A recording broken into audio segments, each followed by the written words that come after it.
yabsutu wa ilaihi turja'un. Barang siapa yang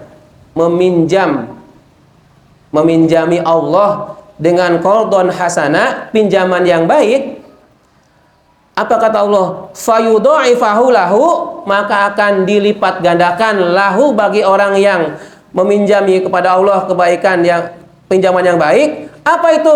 Ad'afan katsirah, balasan yang berlipat-lipat, yang banyak. Wallahu yaqbidu, Allah itu mampu, kuasa untuk menahan, wa yabsutu, dan melapangkan, wa ilaihi turja'un, dan hanya kepada Allah lah kalian semua akan kembali. Ini ayat memberikan pernyataan. Barang siapa yang meminjami Allah dengan pinjaman yang baik, maka Allah akan balas dengan kelipatan yang lebih banyak. Lalu pertanyaannya, qardon hasanah itu seperti apa? Nah, nanti banyak tafsirannya. Nah, sekarang karena ini dikaitkan dengan sedekah, maka saya ambilkan meminjami Allah itu adalah diantaranya dengan bersedekah. Dikaitkan dengan masjid lagi, karena saya menarik dengan tema masjid. Tadinya itu saya mau bahas tentang sejarah masjid, waktu LCD ternyata kena hujan, terus saya putuskan pada awam saya batalkan untuk pakai LCD karena cuacanya gini ya. Jadi meminjami Allah dengan qardon hasanah diantaranya adalah dengan menginfakkan sebagian harta kita untuk kepentingan masjid. Bukan kepentingan masjid-masjidnya, tapi apa-apa yang dibutuhkan jamaah di dalam masjid. Ya, mimbar itu kan baru, itu ngalir terus tuh. Setiap yang tampil di situ, kemudian khutbah dipakai terus, itu ngalir terus pahalanya. Nah, ibu-ibu, bapak-bapak, silahkan buat apa yang kira-kira bisa membuat kita itu seolah-olah meminjami Allah. Nanti Allah akan ganti pinjaman itu kepada kita. Sekarang sedang ada di parkiran, silahkan di sana sisihkan. Kalau nggak ada 1 juta ya 2 juta ya. Kalau nggak ada 2 juta ya 3 juta ya. Secukupnya diniatkan lillahi ta'ala. Nanti kan bisa ketemu Pak Uji dan lain-lain. Pinjami Allah, maka Allah akan memberikan kalian fayudha'ifahu lahu ad'afan katsirah, dilipat gandakan oleh Allah. Itu silahkan nanti. Apakah harus materi? Tidak. Apakah berbentuk bahan bangunan misalnya? Ya silahkan, boleh. Atau dengan hadirnya ke masjid saja, itu ibu bapak dan rahimakumullah sudah memakmurkan masjid. Di sana kaligrafi yang di sana itu yang di atasnya tembok sana barat yang depan itu mengenai apa? Yang memakmurkan masjid itu adalah orang yang beriman. Artinya begitu bapak ibu rahimakumullah ke masjid, iman bapak ibu terjaga. Jangan ke masjid malah ngambil barang masjid atau ngerusak. Jadi hanya orang yang beriman saja yang bisa untuk memakmurkan masjid. Percaya kepada Allah. Apakah dengan adanya masjid ini bisa, dengan banyaknya jamaah masjid bisa makmur? Mudah-mudahan. Maka kalau ada di antara bapak ibu misalnya punya acara kegiatan menggunakan masjid, serami masjid, silahkan. Itu kan setidaknya memaksa, misalnya adakan di masjid. Loh kok nggak keren banget di masjid? Nggak apa-apa di Serambi sini atau sebelah selatan sana. Mau tidak mau yang anggota terahnya itu ke masjid. Siapa tahu dia ke kamar mandi, kamar mandi kok gini, saya punya uang, terenyuh hatinya. Siapa takmirnya? Siapa ini yang bisa saya hubungi? Bisa jadi. Tetapi kalau misalnya terahnya di rumah, yang ada adalah al-famer. Pamer barang-barang di rumah. Ini sudah ada, dulu roda duanya ada dua, sekarang roda duanya roda empat. Maksudnya roda empat itu motornya ada dua ya, roda satu lagi kan ada roda empat. Ada mobil misalnya, oh kemarin mobilnya ini, sekarang mobilnya itu. Nanti yang dibahas malah masalah mobil. Tapi ya, mobilmu nyicil piro dan lain-lain. Di mana belinya? Bajumu. Tapi kalau di masjid omongannya kan nggak etis kalau ngomongin masalah mobil misalnya. Kendaraanmu kok api banget. Beli di mana? Kan nggak etis. Maka siapa tahu itu akan terenyuh melihat, oh ada misalnya, oh lampunya kok kurang terang. Keluar aja uang nih. Kamar mandi misalnya, toiletnya kurang nasi, kasih aja buat bersihin. Siapa tahu itulah salah satu cara memakmurkan masjid yang elegan. Yang elegan. Jadi tidak melulu dengan datang pas azan ke masjid gitu, pas selesai jamaah keluar.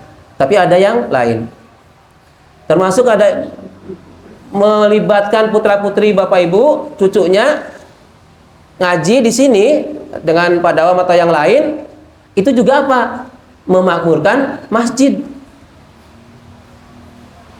Memakmurkan masjid itu ya situ, nggak harus melulu dengan fisik misalnya beri bantuan, tapi mengajak anak cucu ke sini ngaji, meskipun sampai sini ngajinya cuma 3 menit misalnya, tapi makanya ke sana ke sini nggak apa-apa. Sambil kita pantau, kira-kira kalau yang membahayakan kita ingatkan. Begitu ya hadirin Allah. Kemudian dalam ayat tadi surat Al-Baqarah, sekarang surat Al-Hadid mirip. Ma'zalladzi yuqridullaha qardan hasana fayudha'ifahu lahu ajran karim. Barang siapa yang meminjami Allah dengan pinjaman yang baik, maka Allah akan melipat gandakan bagi dia ajrun karimun, yaitu pahala yang mulia. Ajrun karimun. Ini ajrun karimun, pahala yang karim, yang mulia. Yang menentukan karimnya itu adalah Allah. Kriteria atau indikator dari mulianya pahala itu adalah Allah. Kita nggak usah tahu bagaimana kriteria pahala yang baik, nggak usah. Yang penting apa? Qardon hasananya kita berikan kepada Allah. Kita pinjami Allah, maksudnya apa? Dengan infak, dengan bersedekah. Kalau tadi dikaitkan dengan masjid, datang kalau begitu azan, Pak Jumar azan subuh itu mengingatkan pas jam 4 lebih 5, jam pas imsak. Itu juga salah satu bukti contoh memakmurkan masjid. Lah yang mendengarkan bukan sekedar komentar, Pak Jumari mesti. Bukan, tapi segera ambil air wudu. Jadi Allah itu kan memberikan hidayahnya tidak langsung. Bisa jadi dengan perantaraan suara. Di antaranya adalah dengan telinga, kemudian mendengar suara yang azan, suara pemberitahuan imsak. Ini jam 4 lebih 5 misalnya, subuh jam 4 lebih 27 misalnya.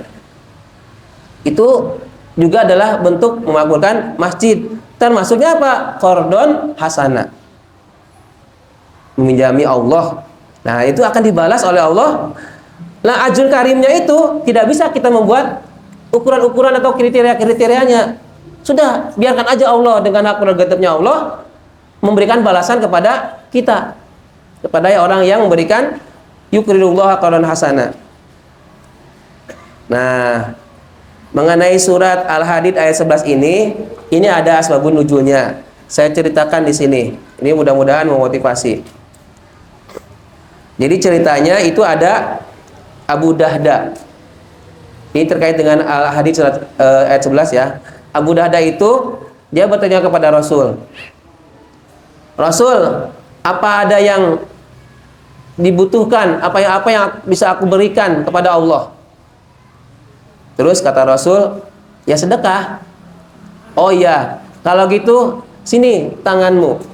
tangannya Rasul, diminta disodorkan. Kemudian Abu Dahda ini memegang, lalu mengucapkan, "Ya Rasul, saya punya kebun. Kebun itu ada sekitar 600 pohon kurma. Maka mulai hari ini aku nyatakan diberikan kepadamu.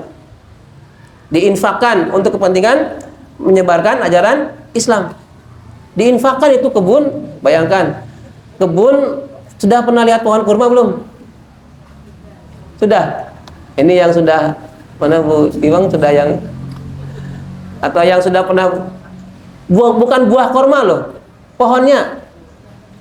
Sudah pernah? Itu ada 600, kira-kira butuh berapa meter? Nah, silahkan nanti dibayangkanlah, hitung misalnya ini satu tiang kurma aja udah, supaya 600 kalikan berapa? Itu diberikan oleh Abu Dahda. Abu Dahda ini memberikan 600 pohon, kebun yang berisi 600 pohon kurma. Lalu di dalam kebun itu masih ada anak dan istrinya. Ya, sebut saja Ummu Dahda ini. Ummu Dahda dipanggil sama Abu Dahda ini. "Wahai istriku, kemarilah. Mulai saat ini saksikan olehmu, kebun ini sudah bukan lagi milikku, tapi sudah aku berikan, infakkan kepada Rasulullah." Nah, ini istrinya yang hebat ya. Apa kata istrinya? "Beruntung, selamat engkau Abu Dahda. Engkau memberikan apa yang engkau miliki kepada Allah melalui Rasulullah SAW." Nah, jadi lalu inilah diantara beberapa asbabun nuzul ayat 11 dari Al-Hadid. Ya, itu 600 pohon kurma, bayangkan kalau besar berbuah, mungkin kurma yang ada di kita juga belum sebanding ya. Baik, sudah tinggal 47 kan? Berarti 15 menit lagi. 49. Berapa itu? 15 menit lagi. Ini kaitannya dengan riba. Riba. Kenapa ini saya bahas dengan sedekah, meminjam, kemudian ada riba. Bukan ria, tapi riba. Ada yang Allah dalam ayat itu disebutkan, "A'udzubillahi minasyaitonirrajim, wa halallahu al-bai'a wa haramar riba." Allah itu menghalalkan jual beli dan mengharamkan riba. Ini sedang gencar, sedang masif kampanye anti riba. Saya gampangannya riba itu dari sinonimnya adalah roba yarbu, itu sinonimnya atau kata padannya adalah aziyadah, menambah, tambahan, aziyadah. Kan ada pernah misalnya pas ada yang sakit, mohon Bapak Ibu ziyadah doa dari hadirin untuk kesembuhan orang tua kami. Nah, ziyadah itu artinya tambahan. Apa maksudnya? Yaitu dalam beberapa istilah, tambahan atau kelebihan pembayaran dalam utang piutang atau jual beli. Pinjam meminjam juga, utang piutang, jual beli. Dalam surat Al-Baqarah ayat 276. A'udzubillahi minasyaitonirrajim. Yamhaqullahu riba wa yurbi shadaqah. Wallahu la yuhibbu kulla kafarin asim. Yamhaqullahu, apa ya? Yamhaqullah. Apa tuh? Musnah. Yamhaqullah itu artinya lenyap, memusnahkan. Allah akan memusnahkan riba. Wa yurbas shadaqah, kemudian akan menumbuh suburkan sedekah. Wallahu la yuhibbu, Allah itu enggak suka kulla kafarin asim, setiap orang yang perilaku kufur dan berbuat dosa. Ini tegasnya gini. Yamhaqullahu riba, Allah itu akan menghapus orang-orang yang melakukan riba. Dan Allah tidak suka dengan orang yang melakukan riba. Tetapi Allah akan menyuburkan sedekah. Kalau secara kasat mata ada orang misalnya rentenir, dia mengambil keuntungan dari meminjamkan sesuatu ke orang lain, nanti orang lainnya bayarnya tidak seukuran yang ia pinjam, tapi melebihi, seolah-olah dia bertambah. Padahal kata Allah, yamhaqullahu riba. Allah itu akan membinasakan riba. Tidak hanya di sini, tidak hanya di dunia, kelak di akhirat itu akan kena azabnya gara-gara riba. Sedangkan kalau sedekah, Allah akan tumbuh kembangkan. Makanya lebih baik sedekah daripada riba. Ditegaskan lagi, Allah itu tidak suka terhadap setiap yang kafarin asim, yang kufur, yang kafir, yang ingkar, dan berperilaku dosa. Berikutnya dalam surat Al-Baqarah juga ayat 276, A'udzubillahi minasyaitonirrajim, ya ayyuhalladzina amanu taqullaha wa dzaru ma baqiya minar riba in kuntum mu'minin. Hai orang-orang yang beriman, ini sudah langsung menukik kepada kita semua yang beriman. Ittaqullaha, takutlah kepada Allah. Kita disapa dulu, hai orang yang beriman. Kemudian apa? Diingatkan dulu, takutlah kepada Allah. Lalu apa? Wa daru ma baqiya minar riba. Dan daru itu tinggalkan. Tinggalkanlah ma baqiya, apa-apa yang tersisa, apa-apa yang bekas, yang tertinggal minar riba, dari riba. Kita diingatkan oleh Allah, kemudian kita dianjurkan, disuruh meninggalkan riba meskipun sedikit. Ma baqiya itu apa-apa yang sisa. Sisa itu tidak harus sedikit, banyak juga bisa sisa ya. Ukuran banyak dan sedikit itu kan relatif. Nah, ma baqiya minar riba, sisa dari riba itu kita harus tinggalkan. Nanti penerapannya nih. Kemudian in kuntum mu'minin, kalau kamu itu orang yang beriman. Lalu ayat yang terakhir nih. Ayat yang terakhir, ya ayyuhalladzina amanu la taqulu amwalakum bainakum bil batil illa an takuna tijaratan aw taradi minkum. Hai orang-orang yang beriman, janganlah kamu makan harta-harta kalian di antara kalian bil batil, dengan cara batil, dengan cara yang tidak benar. Apakah cara mendapatkannya atau cara memperolehnya? Illa an takuna, kecuali kamu melakukan tijaratan, perdagangan, antara di minkum, perdagangan yang saling saling ridho, antara di minkum, tarodi, jadi ada saling, yang saling ridho di antara kalian. Di sini diingatkan bahwa kita selaku orang mukmin, orang yang beriman, jangan memakan harta amwalakum, harta-harta kita itu di antara kita dengan cara yang batil. Dengan cara yang batil diantaranya adalah dari riba. Ini bahaya riba banyak, Bu. Di antaranya apa? Bisa bikin yang melakukan, yang memberi misalnya ya, yang memberi apa, yang memberi dan menerima utang misalnya, itu nggak nyaman. Ini kurang bagus dari perilakunya. Lalu bisa juga sikap tolong menolongnya berkurang, terdegradasi kalau bahasa kerennya itu. Bisa jadi muncul permusuhan gara-gara adanya riba. Sekarang kan kalau riba itu saya gampangannya berikan kelebihan atau tambahan pembayaran. Tadi di sini sebutkan meminjam, meminjami Allah, bukan meminjam kepada makhluk. Manusia itu normal kalau punya kebutuhan, lalu pas tidak ada, lalu dia meminjam kepada orang lain, itu normal, sunnah malah meminjam. Minjam boleh, utang itu ya silahkan. Tapi dengan konsekuensinya harus sanggup, sudah kita prediksikan bisa untuk membayar. Ngutang itu jangan jadi hobi. Ngutang, Bapak Ibu, berhutang, minjem ke orang lain, jangan dijadikan hobi atau senjata andalan kalau pas dalam posisi kepepet. Kenapa? Takutnya kalau sudah keseringan menjadi candu, kebiasaan, menganggapnya hal biasa. Supaya tidak berhutang, maka apa? Kurangi yang namanya keinginan. bukan kebutuhan. Batasi namanya keinginan. Kalau melihat baju yang bagus kok pengen, stop. Nggak usah beli yang bagus itu. Toh saya masih punya baju. Pengen kendaraan, kendaraannya bagus, gede, tahan.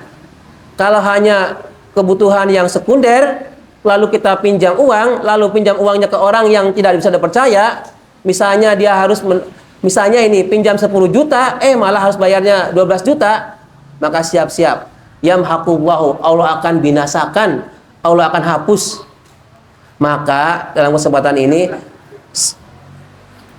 gimana nih? Ini yang ngasih kode sudah mulai mau habis, siapa ini nanti? Nanti ini ya saya diberi kode ya. Ya ibu-ibu juga boleh ya. Saya kurang jelas melihat ke sana soalnya ya. Jadi hindari ngutang. Ngutang boleh, tidak dilarang, silahkan. Tapi pastikan, usahakan kita bisa untuk membayar. Kalau sudah ketagihan hutang, apalagi kesenangan ini ngutang ke A, lalu ngutang ke B buat bayar yang ngutangan di A, lalu ngutang ke C buat bayar yang di B. Nggak nyaman, Bu. Nanti mau kemana, mau keluar, takut ketemu orangnya yang, maka apa? Hindari. Nah, ini kaitannya dengan ini supaya apa? Supaya terhindar dari riba. Kalau orangnya amanah, yang sudah diakad di awal, sudah ada akad, saya pinjam uang ya, nanti saya bayarnya 3 bulan atau setengah tahun atau pas. Jangan nanti saya bayar kalau pas saya ada uang. Itu nggak konkret itu. Akadnya itu nggak jelas. Sebutkan 3 bulan, insya Allah. Tapi mohon juga dimaklum seandainya 3 bulan itu saya belum bisa membayar. Di akad dia tulis di awal. Karena kalau tidak di awal, kemudian orang yang meminjami utang atau meminjami uang itu tidak amanah, bisa jadi kamu kan sudah 3 bulan, ini telat, ini jatuh tempo, sudah 6 bulan, sekarang mana yang 3 bulan tambahannya? Nah, disitulah nanti akan muncul riba. Ini kecil mungkin, hanya 5.000 atau 10.000, kan gak ada urusannya di sini. Wadaru ma baqiya minar riba, meskipun seupil. Wa ma baqiya, apa-apa yang tersisa dari riba. Ma baqiya itu menunjukkan sedikit, sedikitnya itu relatif. Maka apa? Hindari untuk apa? Meminjam yang berpotensi untuk munculnya riba. Mencegah kemungkaran itu bukan dengan teriak-teriak, "Hei, ojo!" Tapi apa? Kita sendiri yang aktif, di antaranya apa? Mengurangi minjem, mengurangi ngutang. Ya. Jangan sampai ada permusuhan gara-gara minjam awalnya bagus. Kan di mana-mana juga kalau meminjam itu awalnya sikapnya itu adalah halus. Oh, pokoknya, tapi begitu jatuh tempo langsung mengelos ya, buang muka atau nggak mau ketemu. Nah, itu makanya kalau mau apa? Kalau mau adalah meminjami kepada Allah. Kita bantu Allah, kita tolong agama Allah, insya Allah Allah akan menolong kita. Kalau kita menolong Allah, Allah akan menolong kita. Yaitu datang ke masjid, ngajak cucunya ke sini, anaknya ke sini. Itu juga siar. Siar apa? Ajaran Islam, mengenalkan ajaran Islam. Ya, jadi siarnya buka puasa bersama juga ini adalah siar. Siar tentang adanya adat yang bagus menjelang buka puasa di Indonesia, terutama di Glondong, bagus. Untungnya Bapak Ibu bukan pejabat ya. Jadi kalau pejabat katanya nggak boleh buka puasa bersama ya, nggak boleh open house. Ya sembunyi-sembunyi palingnya. Atau nggak boleh yang mahal-mahal atau yang nggak boleh yang ringan-ringan mungkin ya. Bukannya harus yang gimana gitu ya. Itu urusan. Yang penting kita bersyukur. Di sini kita bisa buka bersama. Ini adalah salah satu syiar kita. Meminjami Allah qardhan hasanan, datang ke masjid, ikut pengajian, itu adalah salah satu contoh qardhan hasanah. Udah belum? Masih 4 menit lagi? Oh, saya sudah mau selesai ya. Ternyata belum. Jadi kalau dikaitkan dari awal ayat, dari hadis, kemudian ayat tentang sedekah, lalu meminjami Allah dan riba, maka sikap kita yang baik adalah merasa cukup. Merasa cukup. Memang tidak ada ukuran yang standar cukup itu. Tetapi cukup itu adalah urusannya kaitannya dengan hati, nyaman. Nyaman. Jadi kalau Bapak Ibu merasa sudah punya sesuatu dan itu berfungsi, ya sudah, itu dinikmati, dimanfaatkan. Tidak usah pengen yang lain kalau secara ekonomi tidak mampu. Jadi solusinya adalah merasa cukup. Cukup aja, enggak usah pengen apalagi nuntut-nuntut ya. Bisa jadi ini bukan di sini ya. Bisa jadi seorang laki-laki terkorupsi karena tuntutan dari perempuan istrinya, bisa jadi ya. Ataupun bisa jadi juga ibu-ibu banyak apa itu keluar belanja-belanja juga apa? Karena melihat dari teman-temannya ya yang belanja ya. Nah, suami ya menit gitu. Terus yang terakhir, kita gembira dalam berRamadan di sini. Suami yang bagus di antara menggembirakan istri adalah memberikan jaminan bahwa istri siap untuk membeli buat sahur dan buka. Jadi gembirakan istri itu adalah pastikan cukup biaya untuk sahur dan buka. Karena kalau tidak cukup merenggut juga kan, ya istri ibu bingung mau puasa mau amat tapi kok nanti sahur apa, mau buka apa nanti gitu kan ya. Saya kira itu kita akhiri dengan bersama-sama baca doa kafaratul majelis. A'udzubillahi minasyaitonirrajim. Alhamdulillah. Subhanakallahumma rabbana wa bihamdika asyhadu an la ilaha illa anta astaghfiruka wa atubu ilaik. Alhamdulillahirabbil alamin. Berikutnya Allahumma barik lana ya, belum ya? Udah belum sih? Allahumma laka sumtu wa bika amantu wa ala rizqika aftartu bi rahmatika ya arhamar rahimin.